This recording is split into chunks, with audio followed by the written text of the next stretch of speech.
In the afternoon with Todd and Rob, baby.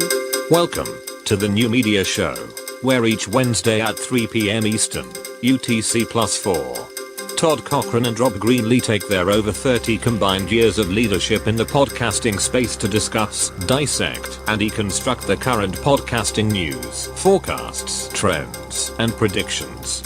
Now here are your hosts, Academy of Podcasting Hall of Famers, Todd Cochran and Rob Greenlee. Hey, Rob, we're going to have to update that intro to almost 40 years here in a few months. Yeah, that's true. And I guess it depends on what you want to include in that, right, as far as doing this kind of stuff. Well, it wasn't called a podcast when I was doing well, it. you were a radio dude, so technically. Yeah, I was, but I spent a lot of time with the online distribution side of this since day one, too. It wasn't a podcast, though. So come on now. No, it wasn't a podcast, but it's the same exact thing that I did when it became one. Okay, well, you can say so many years in radio and so many years in podcasting. And by the way, don't eat me, James Cridland. I don't care what he says the anniversary date is. It is we are fast approaching our 20th year in podcasting. I'm sure, it is it's already 20 years. Well, no, it's not. Yeah, and there's a whole kind of project that's been worked on for the last few years about really documenting the history of podcasting. I'm going to be doing an interview for that that group here soon. Yeah, same with me. Wants to really document the real startup path of this medium. So yeah, right. And not besides the one person that had coined a word or so right. Yeah. I think it was a messy beginning. It was a messy beginning. Yeah. Let's just put it to you. I think we could probably say about now, maybe another month or two, it was 20 years, but I don't know. Well, again, it's, who cares amongst friends if it's, 3-4 months difference. I know what I consider to be the beginning, and I guess I'm going to stick with that. So anyway, go ahead. I guess it just depends on what you define as what the beginning should be, right? Yeah. I mean, what aspect of the development of this medium, there was also a lot of precursors to this medium that were doing essentially the same thing. It just wasn't RSS based. Yeah. So, is that, transferring a media file from a computer to a portable device? Is that considered to be what podcasting was back then? I think if you went back to that definition, it opens it up quite a bit. But if you strictly stick to the RSS distribution side, there was a clear delineation of when that started. RSS, baby. Right. So we're doing the show early because I'm trying to get on the road to Chicago. And going to get in and then tomorrow. But really, the only reason I'm going into Chicago today is I'm just concerned if these protesters get weird. At least it gives me enough blocking the roads and the freeways and stuff. Gives me enough time to get into O'Hare without stressing it. So maybe all for naught, but you just never know when they decide they're going to block the roads. So that's the plan. And about 5:00 tomorrow afternoon, I fly to San Francisco. Then at about midnight tomorrow night, I start the 15-hour 15-hour flight to Manila, and get into Manila Saturday morning, which is kind of because you gain a day, and 6 a.m. Saturday morning, and then I'll have a chance to, I guess for a better words, adjust a little bit and work Monday and Tuesday, and then Podfest Asia on Wednesday. And I am going to stay there and work Thursday, Friday, and then fly home on the weekend. So, and that's the beauty about going to Manila. It's so cheap. My entire hotel stay of 6 days or 7 days is like $225. What? That's like what you normally pay for one night. Right. So, it's not like I'm spending $200 a night for a hotel room. Now, of course, I'm not staying in Manila the whole time. I'm moving outside of Manila a little bit, so it gets a little cheaper. Inside Manila and Makati, it's probably like $70 a night or something like that. But still, I think what probably hit you is the airfare getting out there. Yeah, the airfare is about $1,400 round trip. So not as bad, and believe it or not, in the end of May, the flight prices go dramatically up for Asia because they travel on the summer as well. It's a holiday travel time, right? But they're in the middle of El Nino out there right now, and Central Manila is seeing 40 Celsius, which is over 100 degrees during the daytime. So I'm not necessarily looking for that. I'm hoping, the rainy season starts like in July, but I'm not going to, it's probably just going to be hot. So yeah. And then home for a week and then off to London. So talk about two stark differences of climates. So we're ready for the podcast show. We've sent in our booth design to be printed. They're saying 15,000 people now. That's what I saw in some publicity piece. I think it was James promoted that, said it was they're expecting 15,000 at this Asian conference. No, at the Pod Show and at the Pod Show. Okay, yeah, 15,000. Wow, that's a lot. Yeah, I heard 5,000. If it's 15,000, I don't think the venue will hold that many people. Actually, well, it's just. There's just two of us going. If there's 15,000 people, we're going to be 15 deep. Yeah, because I think when I went, I think they were averaging close to 5,000 a day. Well, that's different. And that's how they count over there. So keep that in mind. By the day, it's the same people coming back. So, well, I know, but they count it twice. So, that's the tricky thing that they do. Mm-hmm. Oh, okay. Well, that's like 15,000. Yeah. So it sounds like probably twice as big as it really. But it's really just 2 days, so they're expecting 7,500 a day.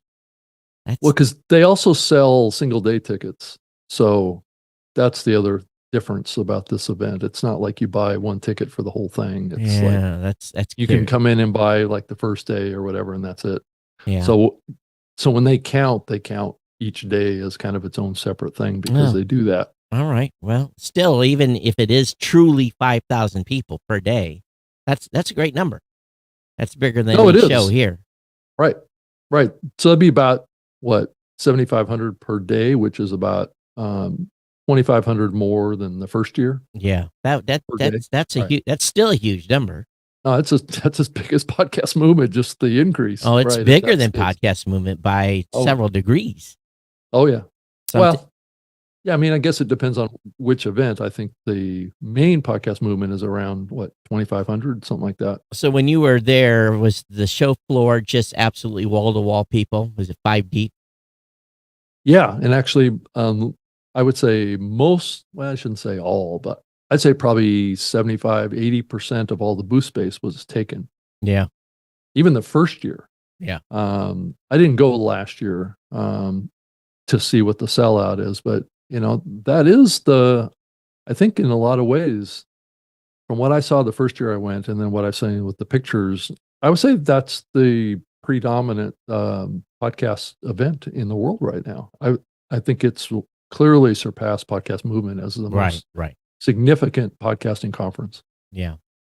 So I actually, we're not ashamed to say it. We decided a little late to get involved, but we got a great booth space. Don't get me wrong. Mm-hmm. But so we actually paid the fee to actually have a session. So I have a session on Thursday near the end of the day. Not the best time to have a session, but otherwise we wouldn't have had one whatsoever. So I'm going to be talking about. I think what was the title? I'll share with you the title here in a second. Where did they put you for your session? Was it up around the perimeter in that Um, second level or that third level up? yeah, let me look here. Because I know that YouTube had a bunch of sessions that they had in like walk-in like office type meeting rooms and stuff like that. Well, Larger meeting rooms. my title of my session is Beyond the Visual: Mastering Multimodal Podcasting, and it doesn't say where. 350 to 430. So You know, I don't even know where to find where it's actually at. yeah, I saw the tile that got put up promoting your session. Oh no, your session that you're doing at the Asian event Yeah. is about kind of video podcasting, right? Well, it's basically why you should consider video, but I'm going to be. You can imagine I'm going to. I'm not straying too far from where my roots are. And, I'm going to talk about, why you should consider and, what you should expect and the realities. And I'm going to talk about Spotify and what they don't do, how they don't support open RSS on video. I'm going to talk about YouTube and how they don't support open RSS on video. I'm going to talk about how they only convert audio to video. I'm going to go talk. I'm going to lay this all out to demystify, to stop some of this hype that's being spread that can't be backed up by actual data. And, we've looked really, really deep into, about 500 shows deep in a lot of categories. And, we come up with this handful of shows that are doing good on YouTube, but everything else is crickets. And again, it's going to continue to talk about the I guess for a better word, and I'm going to do a little bit of this in London too, as I think people need to take a little bit of a step back and really consider what is possible and what, and to have a good plan. If you're going to do video, then number one, let's do video right by having it available via open RSS. And number two, let's make sure you do wide distribution. You don't just do YouTube. You can do Rumble and you can do Twitter and you can do Facebook. Make sure that you have a broad video action plan, and that you also plan that if you're going to focus on video, then you better focus on being a YouTuber and not a podcaster. So I'm just gonna break out realities, and I'm gonna lay out. I've done some heavy research to give some actual numbers that we're actually seeing in the space, and to dispel some of this PR machine. And again, I'm not saying that people aren't being discovered. I'm not saying I came up with something interesting, Rob. Let me share this quote with you. And I think a lot of people will agree. I got to get the presentation opened up. I'll tell a secret slide here. And I thought it was pretty good. I thought this was a pretty. Hang on, let me read what I've said here. Podcasting on YouTube is essentially a channel featuring content styled as a podcast. Podcasting on YouTube is essentially a channel featuring content styled as a podcast. That's pretty true. We're on YouTube right now, two dudes and two microphones and fancy backgrounds. So yeah, I mean, it could be true from a certain perspective. Oh, sure. that is not the perspective. That is I think this is what's driving the numbers. Well, it is certainly part of that. I agree. It's the perception that people are having about what the content. Right. What the listeners are perceiving. Yeah. That's what the research is telling us. Right. Is that people are seeing these shows like this one, right? Is a classic example of a show that looks like a podcast and it sounds like a podcast. This show technically is, but Right. there are shows that are not. I had a major meeting with a very, Right. very, very big company this week Mhm. that basically we're trying to figure this out. Mhm. And when I explained to them, here, because they work in the space that is tied to RSS. Right. Everything they do is tied to RSS. And I said to them, I'm like, listen, the adoption of video within RSS is relatively small. There's a small number, percentage-wise, of shows that are doing true video, And I said, so there's no reason for you to retool, rework, recode your platform to support video in open RSS. I said, if you want to, you can, but here is the field of shows that are actually distributing, and I have the exact number. Someone else can go do their own work. I have the exact number of shows that are doing video on RSS. And I said, for this number of shows, do you want to do all this work? And I said, you can't touch YouTube. You can't touch Rumble. You can't touch Twitter. You can't touch Facebook. You have no inroads into those platforms. So those folks that are AKA so-called podcasters, you can't help them. Oh. So you have a major company that is trying to make a determination whether they should retool some of their tools for video, and you tell them it's not being driven by open RSS, then they go, aha.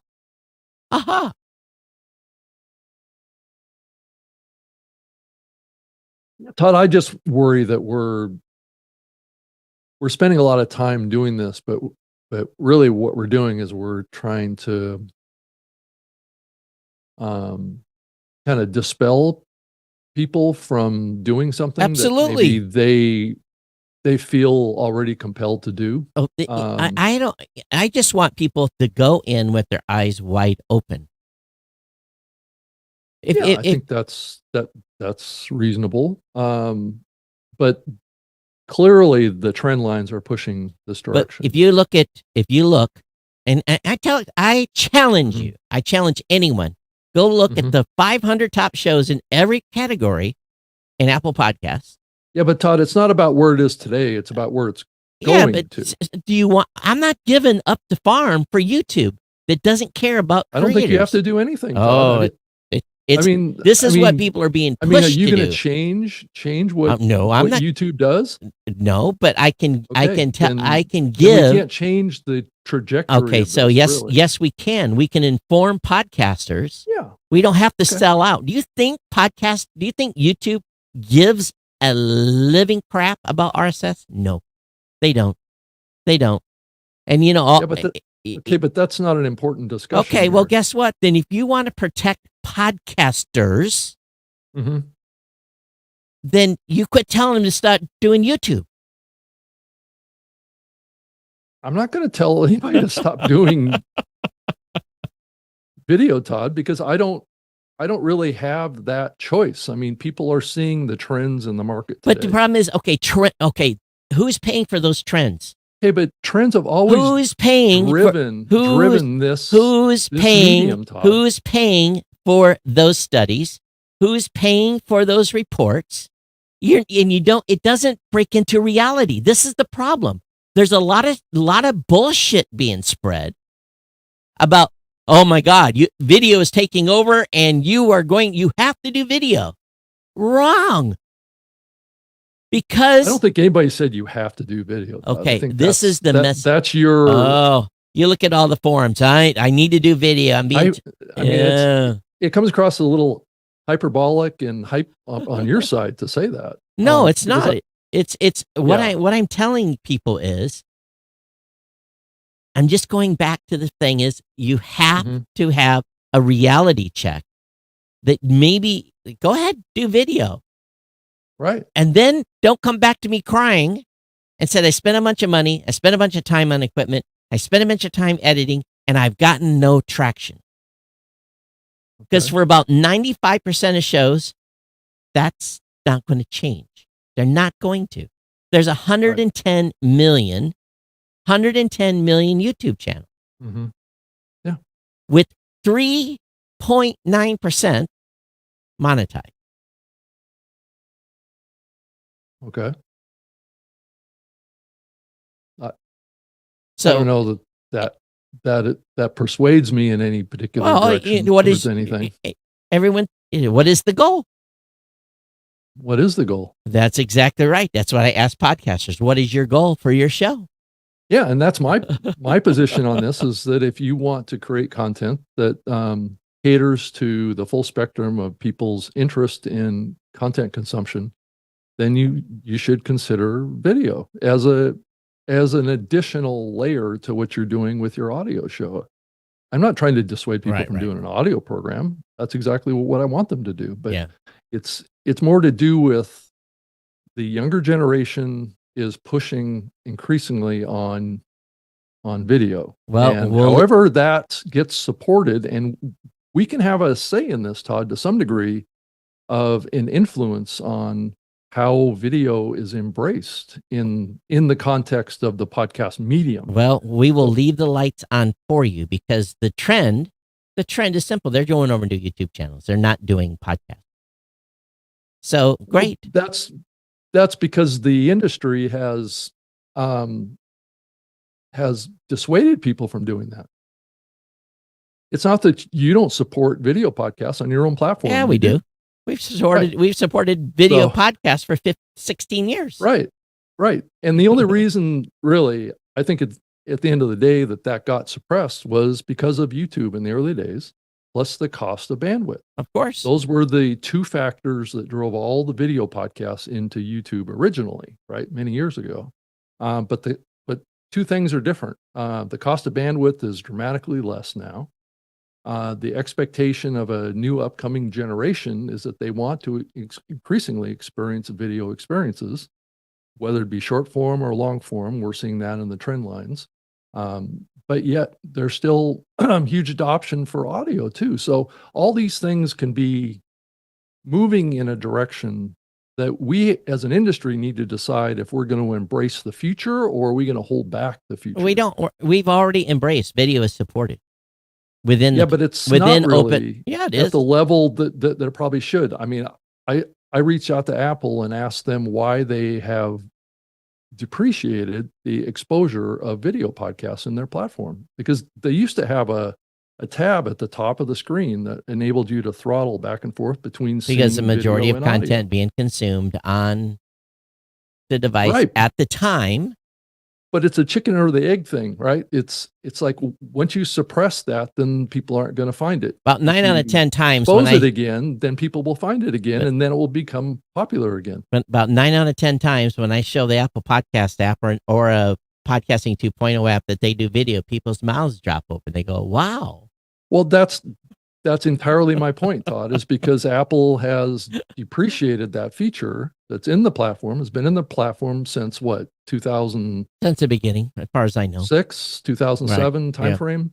And it's been there forever. And the early days of this medium was probably 30% video and 70% audio in the early days of this medium. Now it's probably, I don't know what the percentages are. I haven't seen the numbers of video podcasts. That's RSS distribution. And then layer on top of that, Todd, is the development that we're seeing with the Podcasting 2.0 standards supporting the integration. Captivate just announced this past week that they were going to embrace. So, Rob, did you not know we already did that? Well, okay. I mean, I'm just saying that Captivate announced it. So it's not just a myth or a fantasy that this is becoming important to podcasting. It's actually being deployed in RSS. But the problem, the failure Captivate has made, in my opinion, is they have basically licked YouTube's butt instead of offering a video podcast option for their platform. And they've sold out. I don't disagree with you. They've sold out to YouTube. So challenge laid down.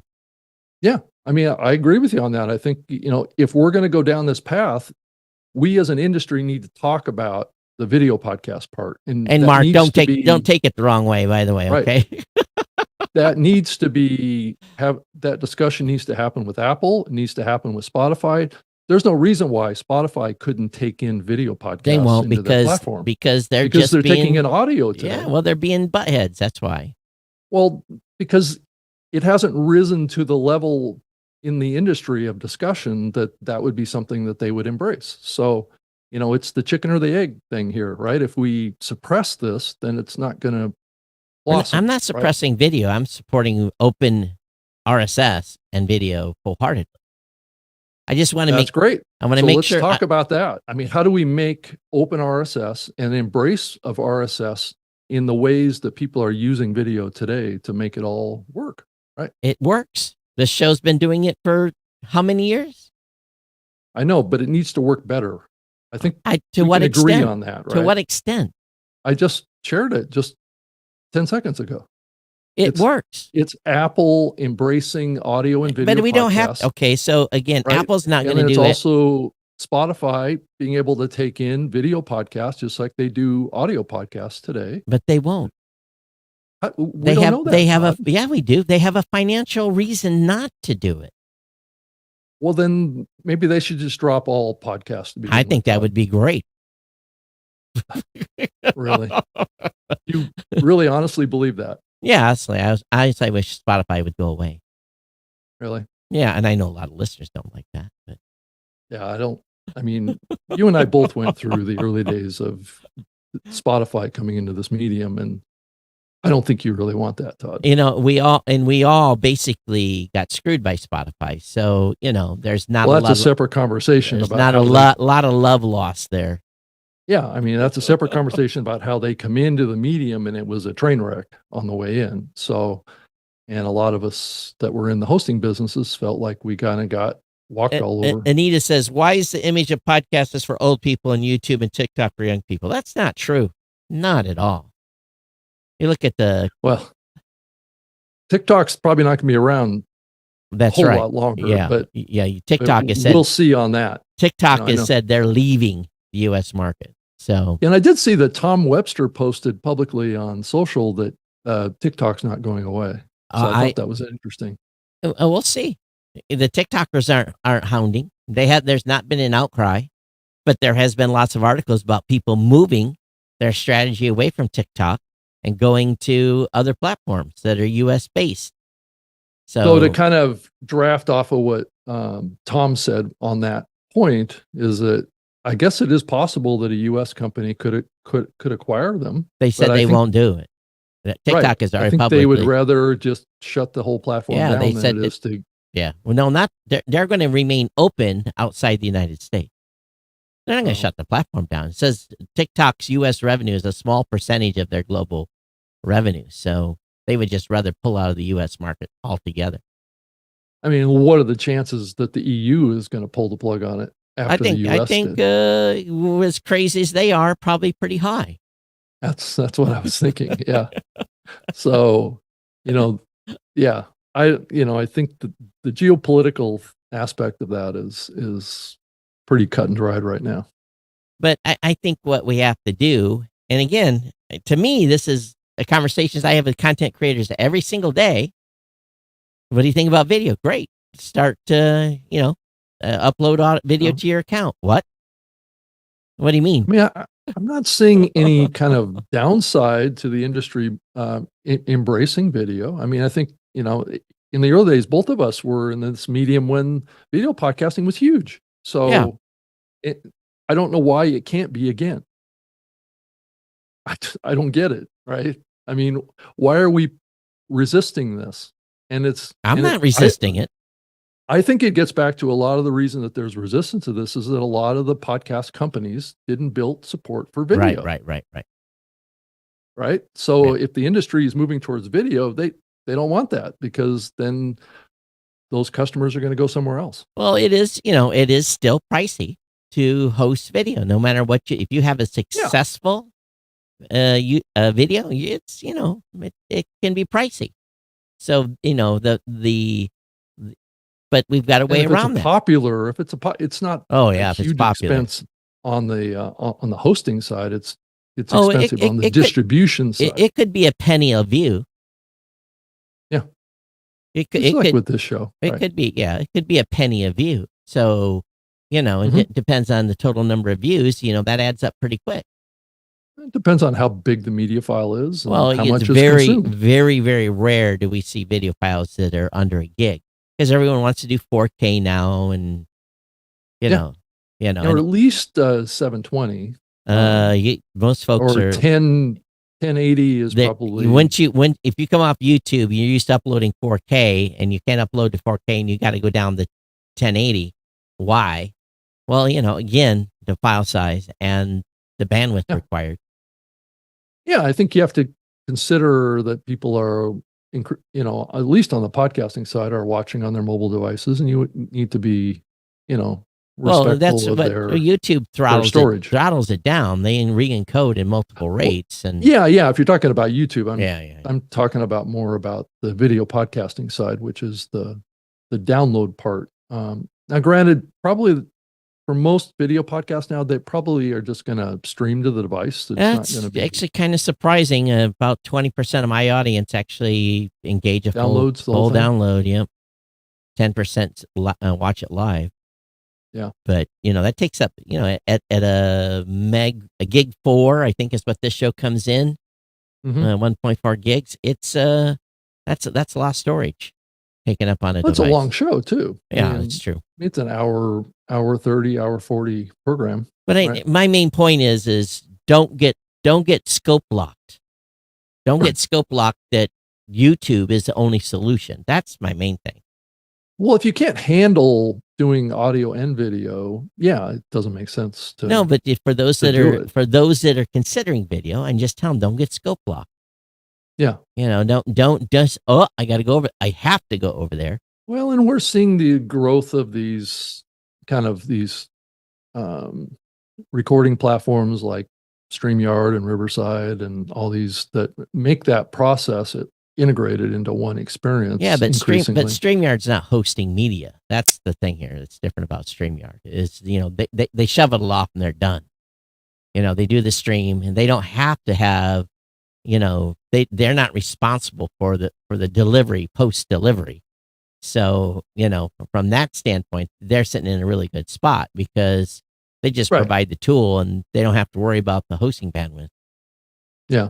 And that's the same thing with, any of the other kind of live video recording platforms out there too, like a Riverside or whatever. Those guys are offering a lot of tools to help people streamline the production of a video and audio program at the same time, right? So you can do it all just once and then distribute it however you want to distribute it at that point. But Anita says, in your opinion, what should you do to make podcasts fun? They're not fun. I find podcasts, I don't care about podcasts being fun. I care about podcasts being educational. So people are happy to say, I want to be a podcaster. Not only I want to be a full-time YouTuber. Most people don't want to be a full-time YouTuber or matter of fact, 96.1% of YouTubers will never make a penny. Never make one dime off of advertising. So they're not going to be full-time YouTubers no matter what. And if you do have a channel over there, Todd has a service that can help you convert that to an audio podcast. That's going very well. Thank you very much. I'm not going to say the numbers, but I was actually kind of shocked. Really? Yeah. Is that why you built it? Because you didn't see a market for it? You never know how many total people are really going to sign up. That's a good point. You can project all you want. And so are you seeing, is there a pattern around the type of shows that are doing that? Majority of them right now are existing audio podcasters that have audio shows already that basically are reducing a step. So they're posting to YouTube first and then bringing it back. That way they don't have to do dual posting. Oh, okay. So they're creating a video version of their show and Well, they were video first to begin with. Right. And now Yeah. they're converting. Yeah. But do you happen to see a pattern around the genres of content? Everything. It's everything. Everything. Okay. Yeah. And again, there's very few people that are full-time TikTokers. I think people need to get out of this mindset of being full-time anything, because the majority of people will never achieve the level of success to be full-time. You can achieve success in being able to have money for dinner, car payment, maybe a house payment, but very few people will achieve the level of being a full-time content creator that's all they do. My Geek News Central show, even in its heyday, was not enough to really allow me to be a full-time, and that show's done very, very well over the many, many years. If I lived someplace where the cost of living was tiny, maybe. But again, 50% of podcasters today don't care about making a penny. So we get wrapped around the axle on thinking about cash. And we got to remember that a lot of podcasters don't care about making money. They have different objectives. They have different goals. It's not always about the advertising. So, what is the goal? Again, that's the key here. And that should be the thing that we always think about. Is what is the goal? Is it community? Is it education? Is it building authority? Is it building a sales funnel? Is it to grow a business? Is it personal growth? Is it networking? Right. Is it just to have fun?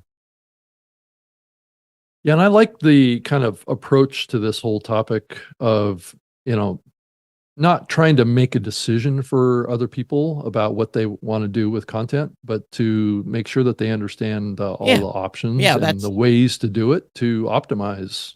If you want to do video, if you want to just do audio, there's an optimal way or a way that we recommend doing it. It may not be the way that you do it, but it may be the way that we recommend. At the same time, I'm not going to slice my own throat.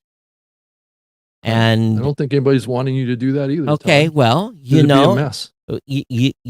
Then we have to make sure that people understand what the value of multimodal content is. Well, and if you're going to do it, this is what to expect. I think that's all fair. I mean, it may not turn out like that for every case where it's it doesn't work out. Some people it could work out great, but it's.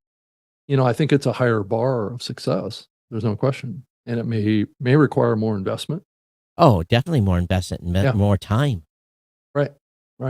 So time. I think that's the education that we need to provide. Yeah, of course.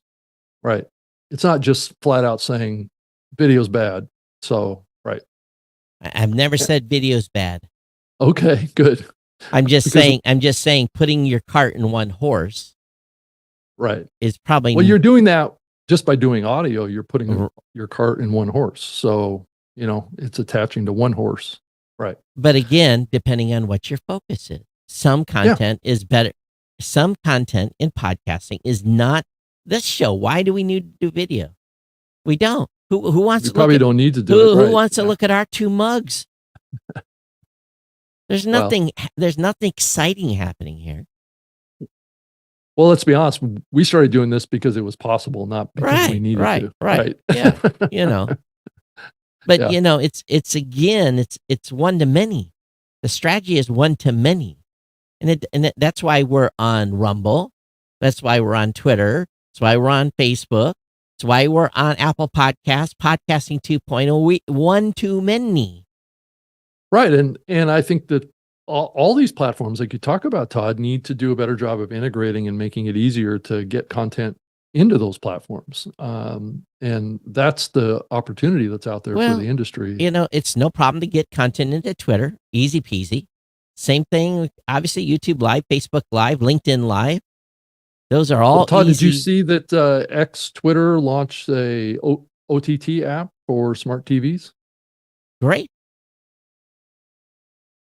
So you'll be able to watch your favorite video that's distributed on Twitter X. But on I, your I big just screen want to now. make sure that people understand there's no Mhm. magic that happens. The YouTube event was attended to with about 400 people. That was their numbers for their live streaming event. Or only 400 people in podcasting were interested enough to take the time to go watch their why you should be on YouTube. To me, that was very, very, very telling. Very telling. Well, YouTube doesn't really have a history of disclosing very much in any of their public sessions. So it's one of those things, how many times were the YouTube people up on stage at Podcast Movement and everybody walked out of the room shaking their head going, well, why did I go to that? Because we didn't learn anything about what YouTube is doing. Right. And ultimately, it doesn't matter where you create content or how you create content. Right. There's really about 7 things. Mm-hmm. Your site, your dedication, your show name, coming up with something good, your episode titles, Yep. your summaries, your episode summaries, your superior show content, and your ability to connect with audiences. Doesn't matter what platform you're on. Yeah. Those 7 things, your site, your dedication, your show name, your episode titles, your episode summaries, your superior show content, and your ability to connect to your audience is the key to success. Doesn't matter where you're at. But I can't remember if we talked about last week's episode, the presentation that the chief product officer from YouTube gave in an interview that was online, but I thought it was interesting. I'd like to quote a little bit of what she said. Is this the one that 400 people attended? Is this? I don't believe so. This was a video. I'm not sure if it was or not, but yeah, they had something that they presented to podcasters. But anyway, go ahead. Joanna Vulich, who is the chief product officer of YouTube, did a video online, and she describes the company's vision of podcasting on the platform being an eyes optional experience. So, and that YouTube does not have a plan to publish RSS feeds. So that would be outbound distribution. Yeah, they don't like RSS. Right. And, but they do like RSS enough to take it on the inbound side. Yeah, of course they can monetize against it and make money that will Right. get paid zero for. So given that, I've thought it was kind of weird that they would take audio in when they probably should embrace video too, right? If they're going to do audio, why aren't they doing video via RSS as well, right? On the inbound side. So that's the other similar opportunity that I see with Spotify too. Well, and Spotify can monetize against your content too. Well, sure, but that's up to the content creator to come up with that and to decide if they want to participate. But that's an opportunity for both of those platforms to take in more video from the podcasting space, as if the podcasting space embraces video podcasts in RSS, right? That is another couple layers of justification for people doing video podcasts, in my opinion. Well, if you think purely on the monetization standpoint, here's some stuff that you can and can't do on YouTube. Right. You can't do programmatic. You can't. Right. You can have a sponsor, both and on audio and video. Yep. You can have crowdfunding and donations and Patreon. You can't do value for value. Mm-hmm. You can't do premium content. You can't do affiliate marketing. Yeah, you might be able to do affiliate marketing in the show, I guess. Yeah. Okay. You can probably sell books. Joanna also said that there's some talk inside of YouTube that they might augment audio-only podcasts with AI visuals. Oh, great. So they're going to they're going to. Create some derivative content. On the visual I side. hope that is something I can control.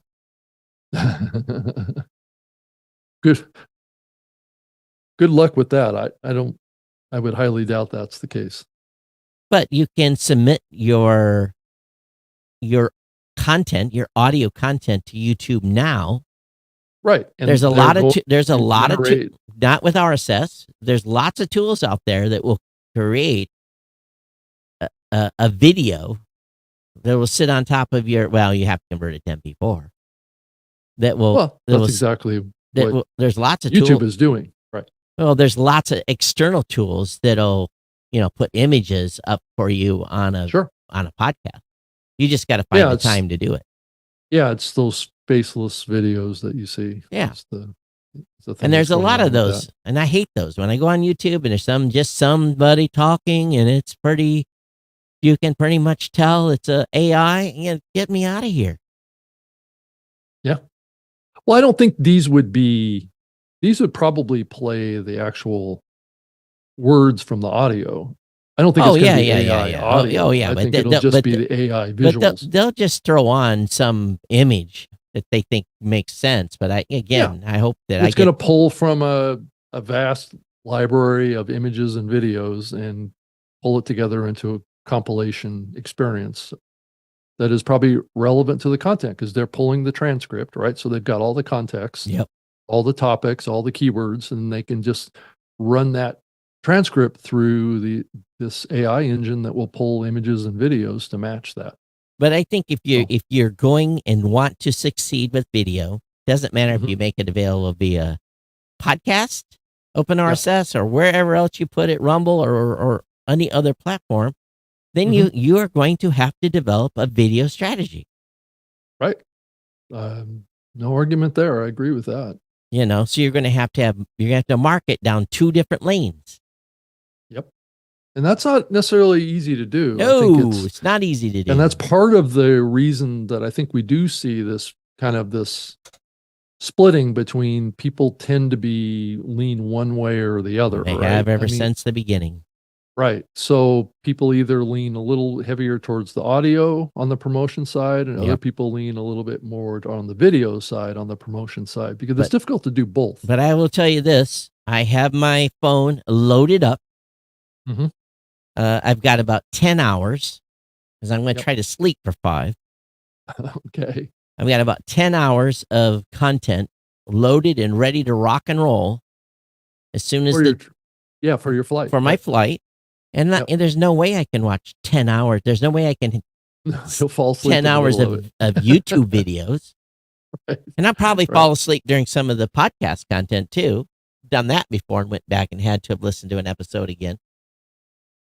So again, it's, Though my time. I will say, Todd, on the last couple of flights that I've been on Alaska Airlines, I'm able to connect to Wi-Fi on the whole trip. Yeah. And prior to more recently, it was blocked to play videos. But now I can watch all videos from all sites, even YouTube, right in the middle of the flight. That must be an Alaskan Airlines thing, because you can't get video on United. Well, it's done through a partnership that Alaska Airlines has with T-Mobile, where if you're a T-Mobile but subscriber, their tech must be updated enough to get high enough bandwidth to allow people to do that on the plane. So they either have a Starlink dish or something on there or something. Yeah, I think Elon mentioned that they were going to be doing deals with the airlines soon with Starlink. Well, I know they could get them faster bandwidth. I know United does not support video. So well, that's been my past experience too, but I've been able to do something different than that over the last few trips. But again, I think if we look at this holistically, and take out the whole YouTube equation whatsoever, I'm sick and tired talking about them. It doesn't matter what you're doing in podcasting or on YouTube. Doesn't matter. What is the goal of your show? Yeah. Start with that and then build from there and figure out what strategy works best for you. And you can And this is because, you know, you can do video on OpenRSS, and there's more apps that are starting to support it. And just like Right. Captivate, and we've done the alternate enclosure support. You can put a link to your YouTube episode in your podcast episode post, you know. Mhm. But again, though that is only largely supported in Podcasting 2.0 app. So if you want the experience, Yeah, you're not going to get an Apple. you're not going to gonna get it in Apple. No. in Spotify or any of No. those platforms yet. So then you need to market your show and where it's available and how it can be consumed, Mhm. and be able to tell people exactly which apps support them being able to watch you if that's your choice. Yeah, and then also there needs to be platforms that will support hosting through HLS streams too. So, you know, so you can put a link to an HLS stream into that But alternate enclosure tag. yeah. Again, all they're doing there is grabbing the embed. There's no magic happening. Even, Yeah, right. you know, they're Totally. just grabbing the embed and putting it on the page. Yep. You can put your own embed, by the way, on your own page and just cut and paste that. You know, that is something that is possible to do already. Mhm. Yeah, or in one post in your RSS feed, you have a link to a video file and a link to an audio file. Right? Well, you have a link to a alternate enclosure. Right. Yeah. But again, if you want maximum reach, you separate those. If you want to have two listings, Yeah, if you want to have like this show has, if Right, you were to right, do a right. search in Apple, if you're Yeah. primarily listening to the audio podcast of this, just do a search in Apple and there's a video edition version of this show. but there's really only two reasons why I started doing video on Geek News Central before we started doing it on this show, which was then the Saturday Morning Tech Show. The reason I added video was I was recording at 8:00 Hawaiian Standard Time, doing a solo show, no co-host, and be honest with you, it got kind of boring by myself. Yeah. Yeah, And you that's wanted somebody to join you. That's the only reason. Yeah. You know, it's the only reason. But now we've got all this new stuff that's coming down the pike with Podcasting 2.0, and that interactivity can stay in the app. Hmm. Rick says, I look at your two mugs almost every week, even though I'm just hear it because somehow it's more personal.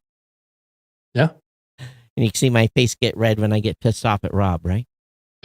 Hey, by the way, you fed misinformation on the last show. I did. 2,112 sats from Dave Jones. Bitcoin is not illegal or banned in India. That is fake news. 770 sats from Steve Wilkinson. YouTube and thumbnails. My understanding from YouTube experts is that highly successful channels spend as much time on thumbnails and titles as producing the content. They're crucial. Question is if posting there without putting time into them is worth it. Well, that's the challenge is, you know, do you have the time to spend that time? Again, if you're going to have a YouTube strategy, you're going to have to spend the hour creating the album art. Hmm. I hear, you know what I hear from successful YouTubers? They spend all week shooting video, and then they spend 3 days editing or 2 days editing, 2 full days editing. Hmm. To me, that's not life. To me, that is misery and feeding the Alago. Thank God there's no Alago here in podcasting. The Alago is post once a week. Get your episode out on the, you know, there's not too much stress in getting one episode a week out. You know, that's the logarithm on podcasting. And don't post 5 episodes a week because no one has time to listen to all 5 episodes. I don't listen to any daily show. One of the shows I like to listen to the most, I usually get about 3/4 of the way through before the next one pops. And then I go listen to the new one and don't get all the way to the end often or not. So, but I definitely have a lot more time to listen than I do to watch. And I don't want to watch podcast content at home. I can consume that when I have other hours of content consumption. Just my 2 cents. 2,804 sats from D Web Sats back is a great idea. Could see combining this with video podcasting being a platform that YouTubers would be attracted to, especially it takes power back from a single platform. And, again, one of my favorite YouTubers, don't know what he did, but he got demonetized last week. And he was complaining about it on his show. And I'm thinking, I watched his last episode. How come he got demonetized? So, yeah. The thing is, here's my main thing. And Mike said it on the last show too. Mike had put a comment in. I don't trust Google. I really don't. Why I did don't they know that get we rid? can trust any of the big tech companies now. I don't trust them. Right. And that's why I go back to always saying, no matter what you're doing, have your own site. Have your own .com. Because I just don't trust them.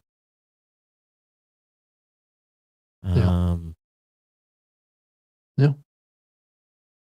And and again, who's paying for this PR? This New York Times piece. That's I'll be honest with you. I didn't weigh in, but I watched comments on a lot of different podcast channels and Facebook and so forth. Everyone was like, "No, this is BS." Beep beep beep beep. On the New York Times article about how, quote unquote, YouTube is a place for podcasting. No one was buying it. Nobody. So, yeah, I think it's, yeah. Who's paying for that?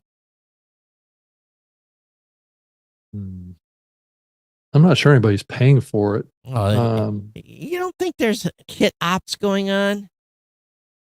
Well, no, I suppose there could be some support from Google to pay for articles or something like that is pushing an agenda. Wasn't the New York Times, weren't they the ones that were complaining that their investment wasn't really paying off, or was that NPR?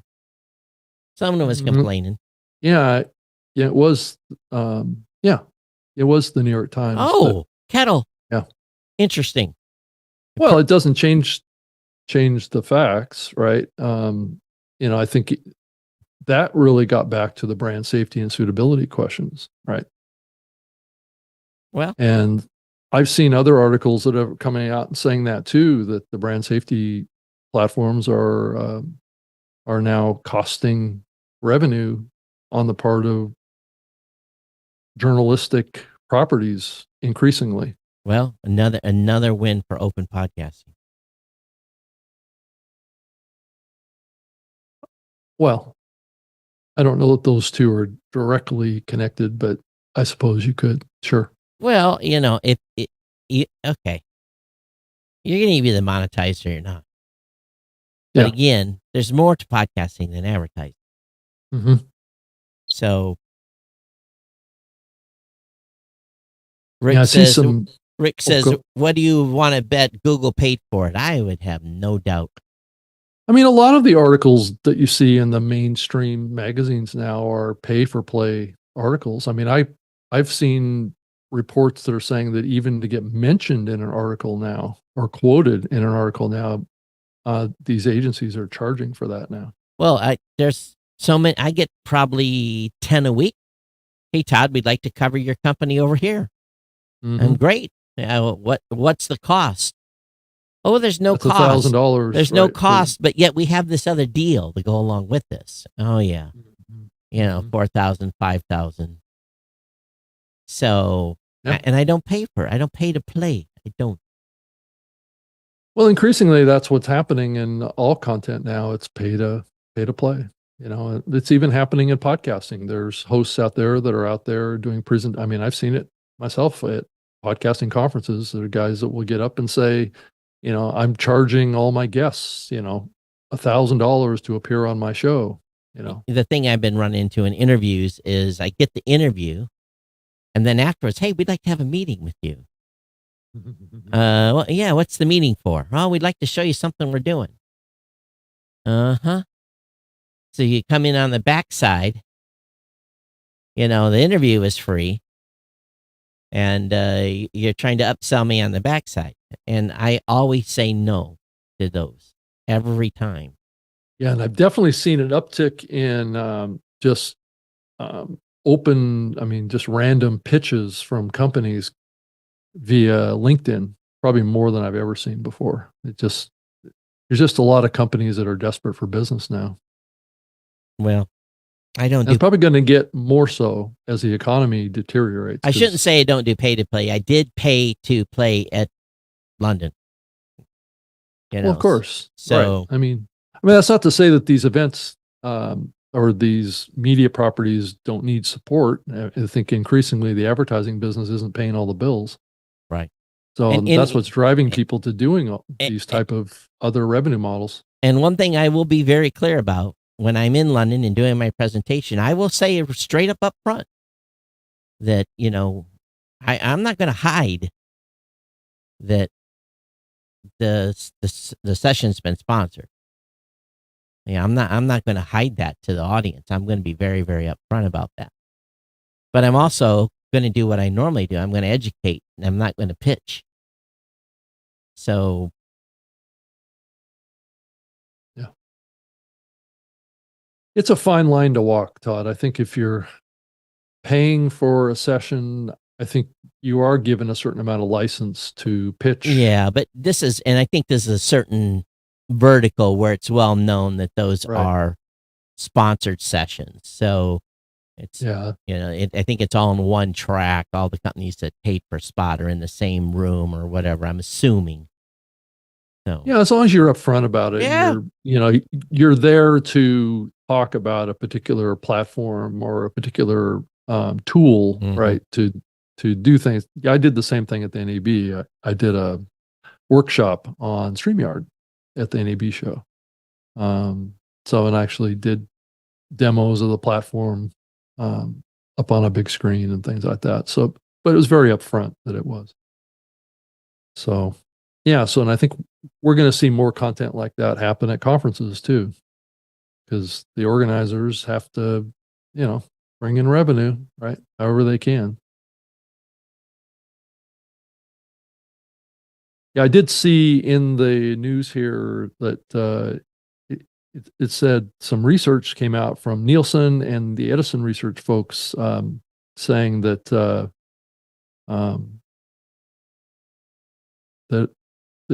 Americans are spending 3 times longer with radio than podcasts still. So the people are still listening to radio, Todd.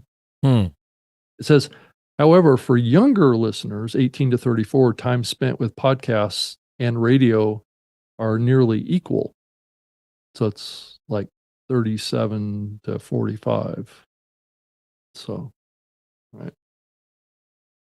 So, it's interesting, things on the radio side don't move very fast towards this migration over to podcasting, but it's clearly moving that direction.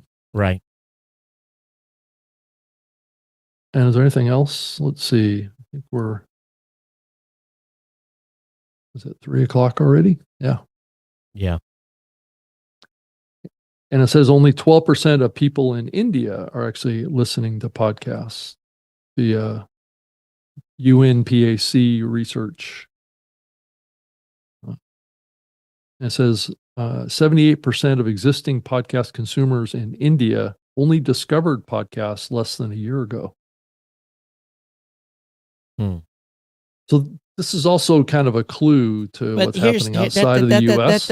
That doesn't bode. Where does that number come from? Because that doesn't even make sense with JioSaavn in Ghana having such huge impact and podcast listening on those apps being as high as it is. Yeah, but is it in proportion to the massive population of the country? That's the question. I mean, that's the world's largest country now, right? Yeah. It's like 1.4 billion people or something like that. I mean, 12% of 1.4 billion people is a lot of people. It's almost like the whole population of the US. Right. So it's, but it is a little shocking. And even if it's remotely true that 78% just discovered podcasts in the last year, may explain why we're seeing more perception in the industry that the growth in podcasting is really outside of the U.S. Oh, we see, yeah, we see some countries racking up increases every month of 25 and 30% growth every month. Yeah, it's And almost like we've matured here in North America. But the numbers are small, you know. Oh yeah. You know, when it's 12%, like, right? yeah, and if you can see that type of increase month to month on small numbers, how long does it sustain that before the percentages start to squeak down? So, Yeah, and what's the market opportunity for podcasts in a country like India that has such a... Well, how many people in India speak English? Because the majority of the content is English. That's being in, there's a certain amount, I'm sure, of Indian content, and there's so many dialects there. We don't have a problem here in the United States. Majority of people in the United States can speak English, Right. or Spanish, and what is the population? Let me look at this. What percentage, acts a book of knowledge here, of people in India speak English?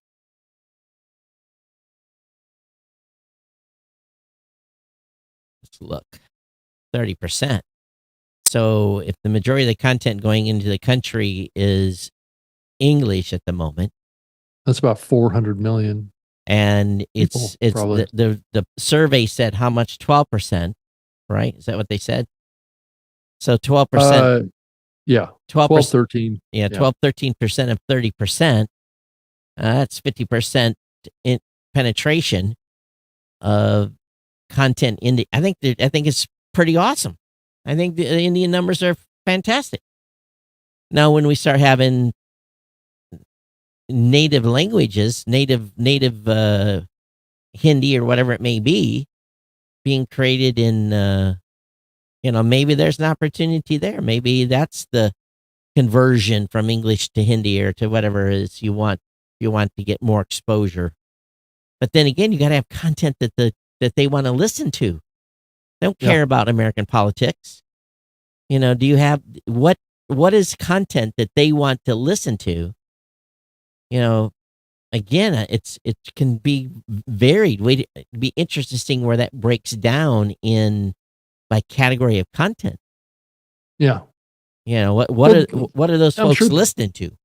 I'm sure they have different interests than was typical in the U.S., but and that's probably not something that much different. That's probably something we could pull. Some of the data would be micro data, but maybe we could get a little bit of an idea. Mm-hmm. Good night, Anita. 3 a.m. Yes, time to kiss my pillow. Nighty night. Yeah, and from what I've heard from folks that are building platforms in India, this kind of distinction between audio and video is not. I mean, it's all expected. Oh, people they should be doing both. Well, it's just people love video as much as they love audio. It's more of, and I think that's the bigger takeaway. Even from here, if we were to compare the percentage of content that's consumed in video versus the amount of content that's consumed in audio, which would win? Oh, for sure, video. Right. So that is a trend line that's driving what we're seeing happen in podcasting right now. Again, people are increasingly expecting this medium to be available as video as well. So I think you have a lot fewer people doing podcasting if they are expected to do video or are made to think that they have to have video.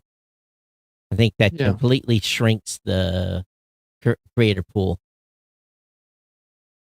I guess it's up to the creator to decide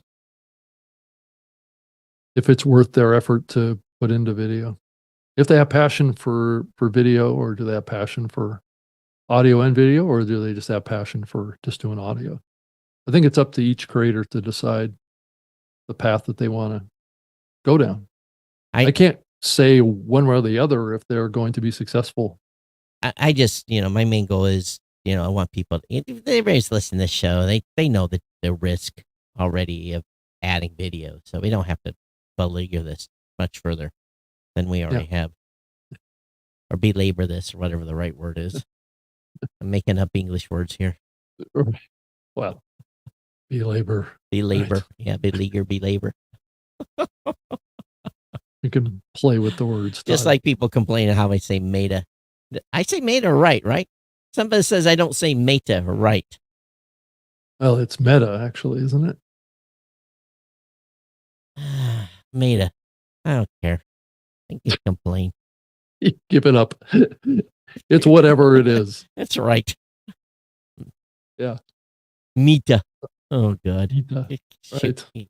Hit me in the head with a hammer. So when was the birth date of Blueberry? Because I noticed that ACAST was celebrating their 10th birthday here this past week. The idea, probably the first meeting, would have happened mid-July 2005. 2000, okay. Because GoDaddy started advertising on the show, and the seed in my brain was dropped when the GoDaddy rep said, hey, do you know the people that want to advertise on podcasts? And of course, I knew I could get the tech podcast stuff going quick, but I got to thinking, there's a bigger idea here. So some episode in July, if someone wants to go back and listen to my archive on Geekness Central, they can go back and listen. But I basically did the call out on the show, say, hey, I'm looking for a lawyer, looking for an MBA programmer and a graphics guy. If you're one of those categories, we're going to have a phone call here in 10 days or so. So probably, I think there is a history document of when we actually formed the corporation, but I'm going to assume maybe in August of 2005 is when we actually, filed things. Got it. Yeah. So, okay. So 19 years. Yep. And I think Lipson was just, a little bit earlier. They were earlier than, they made it. Yeah. They were like I think, was it toward the end of 2004? Oh, well, I was paying for hosting. Man, it had to be. Yeah, it had to be toward the end of 2004. End of 2004, early 2005, because I was under a lot of pressure by Shoko because it was like $500 or $600 a month as I was spending for hosting. It was expensive to host your own show back then. I mean, I had to buy my own co-located servers and everything. Yeah, I was doing a dance. I was doing I basically had a whole bunch of domains that were tied to shared hosting accounts, and I had fake emails, and so I had like 3 DreamHost accounts and 3 Bluehost accounts, and didn't you bounce around to different hosts every 3 days? You'd burn them out every 3 days. I was run a script and updated the RSS feed with the new media URL. Yeah, because you burned up all your bandwidth. Yeah, 500 your plan. 500 gigs every 3 days on it. It was just like, and it was I would pray it would last 3 days, because then we'd get right. Because if you burned it out, then you come under scrutiny. So you wanted to switch before you used all the bandwidth. So to get it down to like 20 gigs and make the script run. So I'd go to bed at night and like, oh yeah, there's 50 gigs on there. That'll last 8 hours. And wake up in the morning and have the dreaded note from the hosting provider that you've run out of bandwidth. And you're like, oh man. And they're going to look at the account, see and I was uploading to 8 different locations. Yeah, I was just curious how long you ran your show with your website and your media files being hosted on the same server. Couldn't do it from the beginning. You couldn't do it from the beginning? Couldn't do it from, maybe 2 episodes. Because that's how I got the website. I did it for a couple of years. And then I had to get two servers. So about March of 2005, I was using a shared hosting account with GoDaddy. and it was just getting hammered. Mhm. And I called him and said, "Hey, I need a bigger box." And gulp, here was the price. I wasn't smart enough to run my own machine, so they had these virtual instances, and they were horrible. I mean, they were absolute rotten horrible. And I was cussing on my show. I'm cussing GoDaddy out because my website's like up maybe 75% of the time. The rest of the time it's laying over dead, panting like a dog. And I'm just It's trying to deliver all the MP3 files. no, there was Right. no MP3s, just the web traffic. you Oh, know? it's just the web traffic. Yeah, itself. because the Okay. web traffic went from like 300 hits a week to like, it exploded.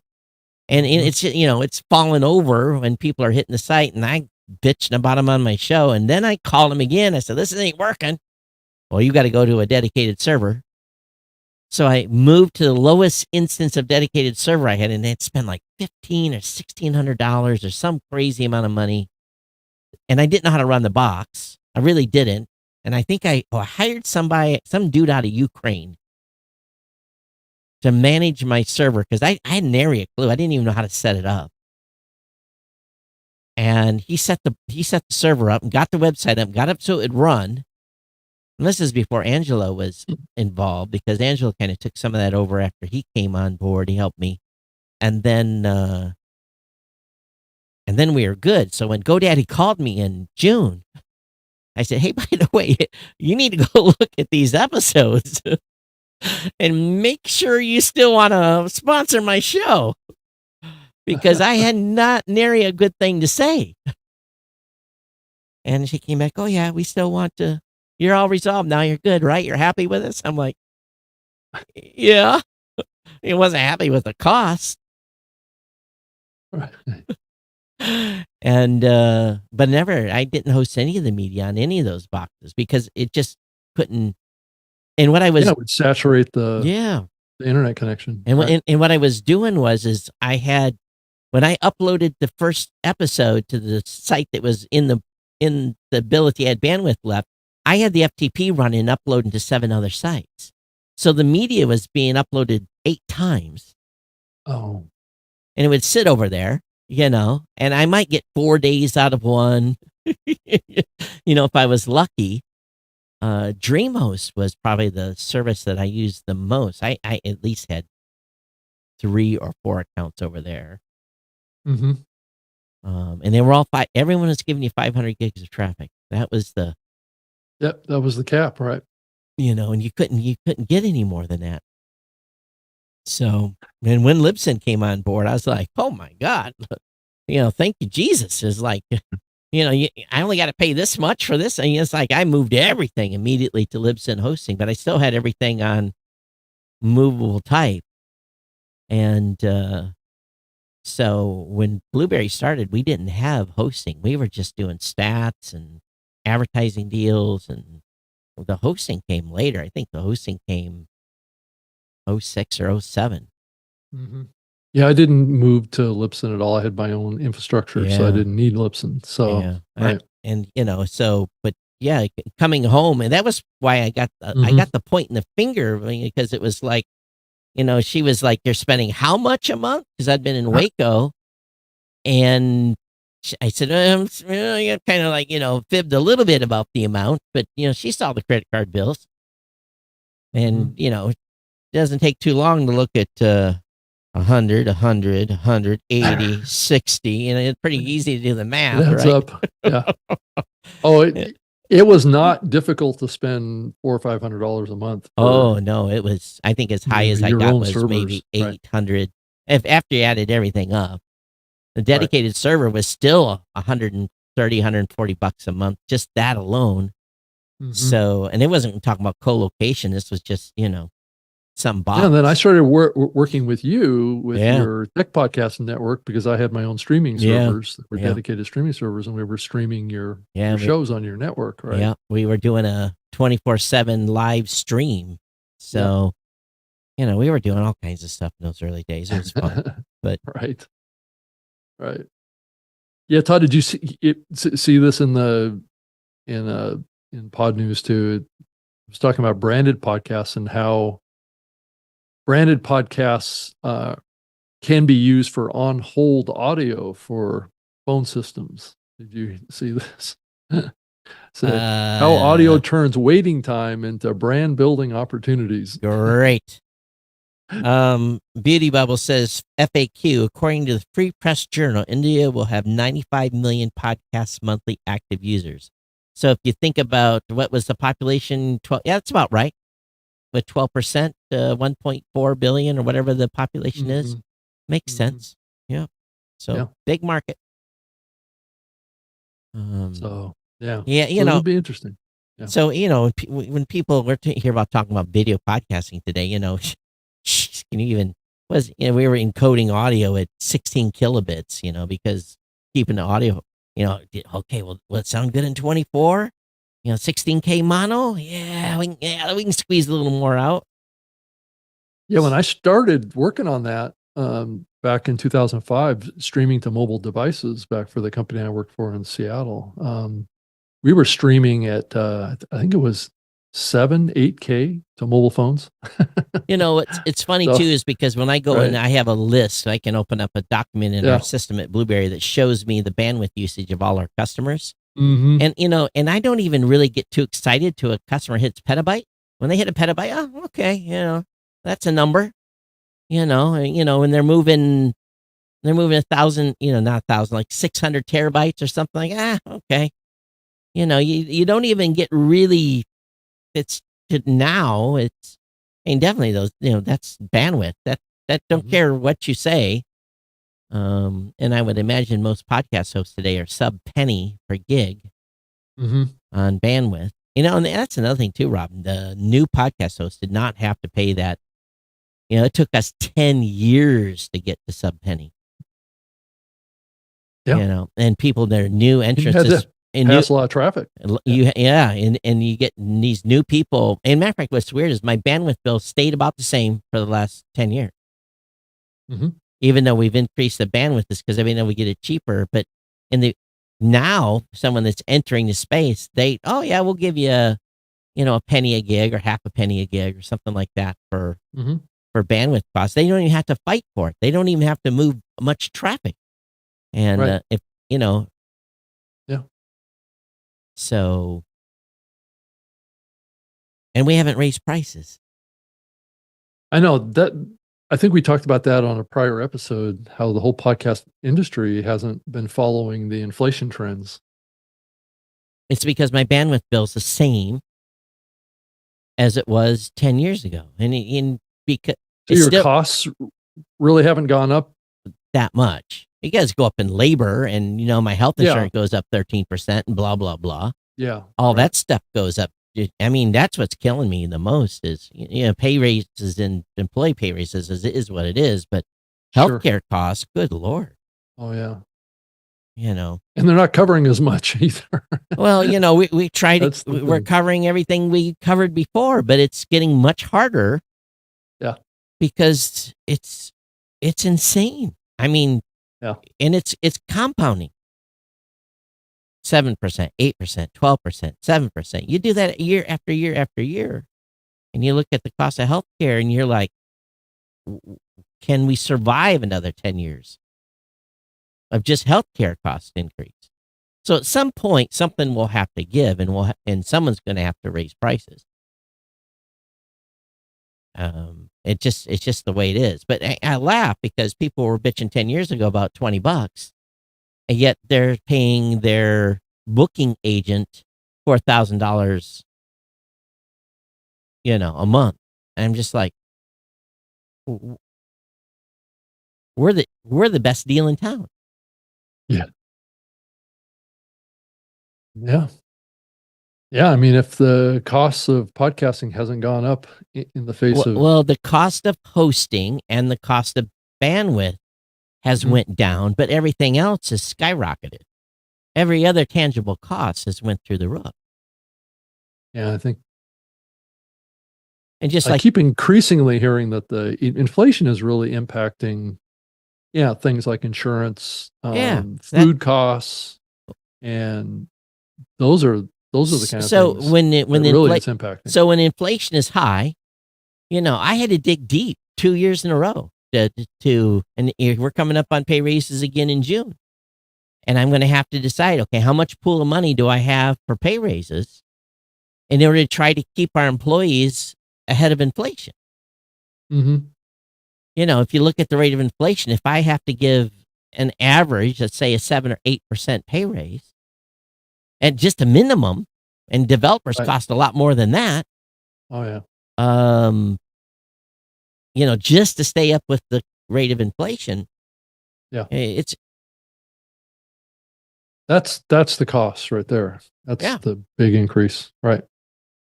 and you get bigger, you need more people, so it's just the way we do business. It's Yeah. and we've made a point of not hiring overseas help, so I'm paying American wages on every employee of the team. Mhm. So where some of my competitors have a majority of their staff outside the United States and cheaper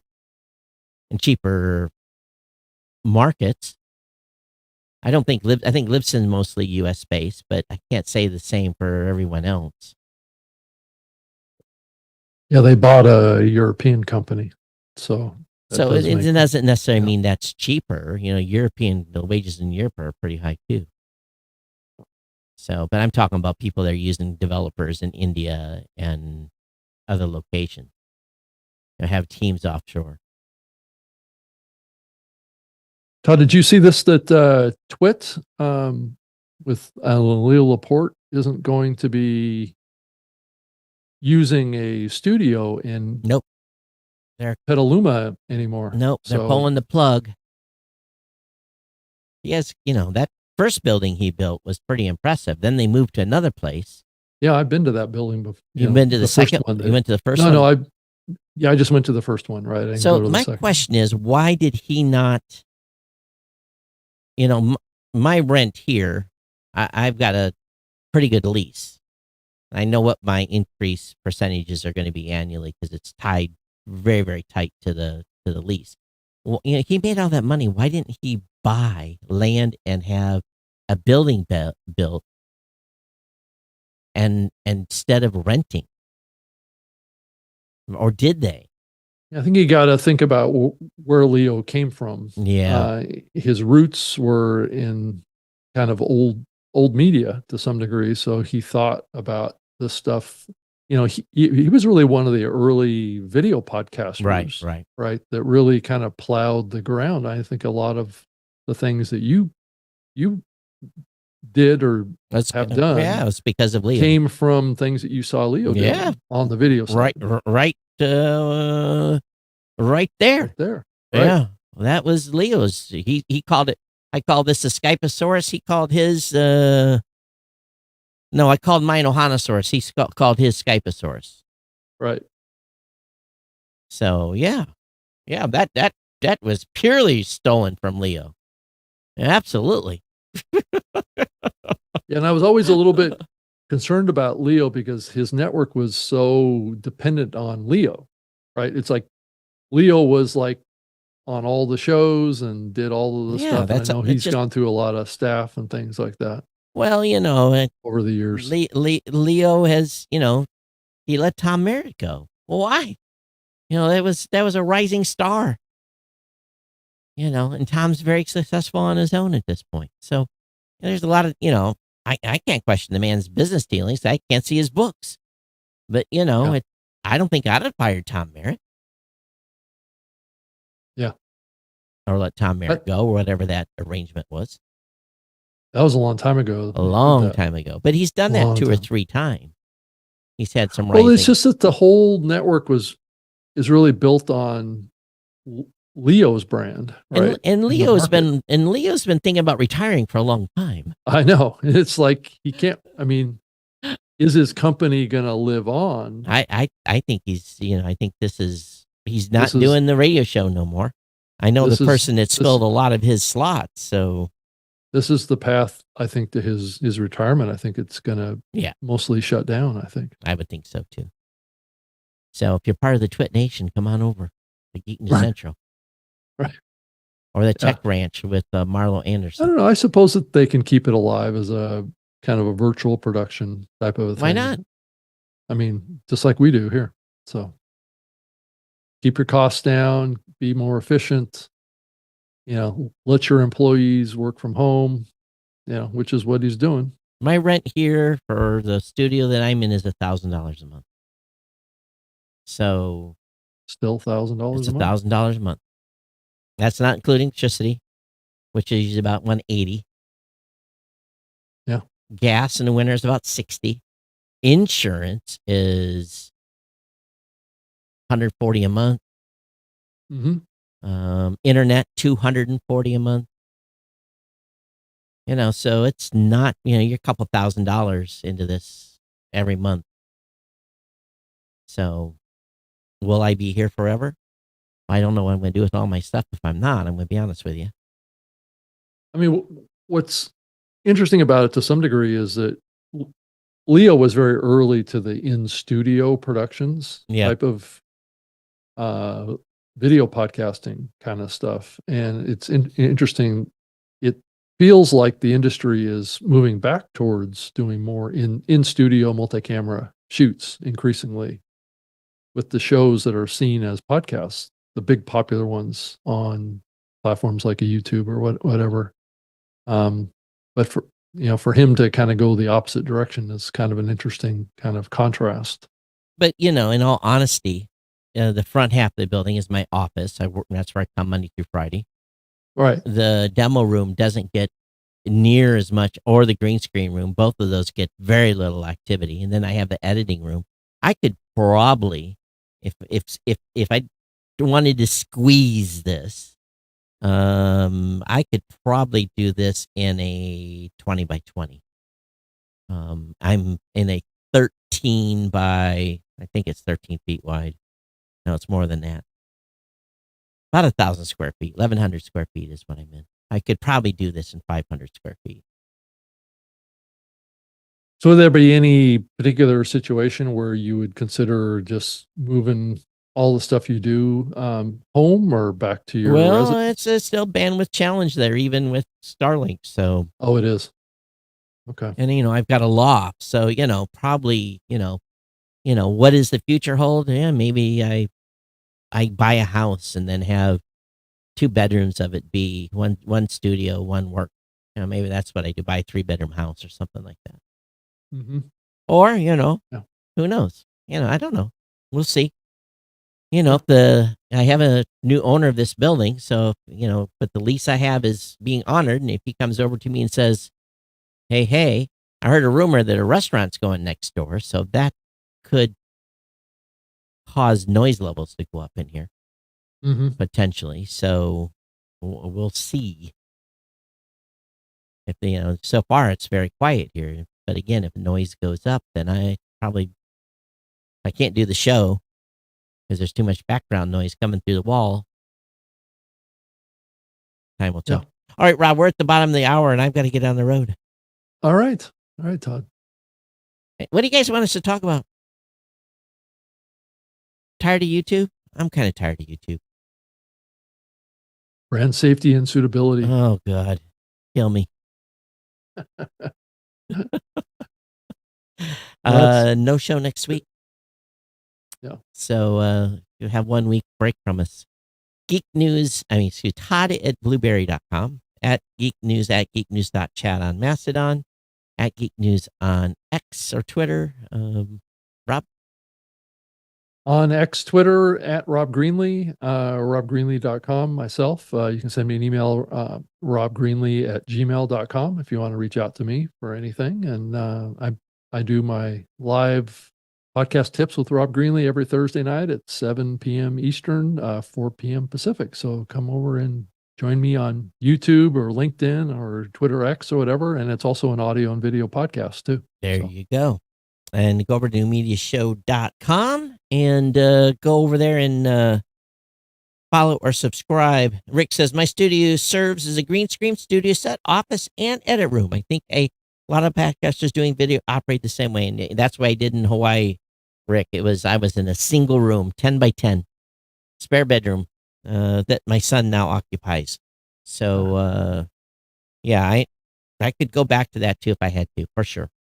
Okay, everyone. Thank you so much. Thank you for being here. We'll see you in 2 weeks. Everyone take care. We'll see you next time. Yeah. Bye. Bye-bye.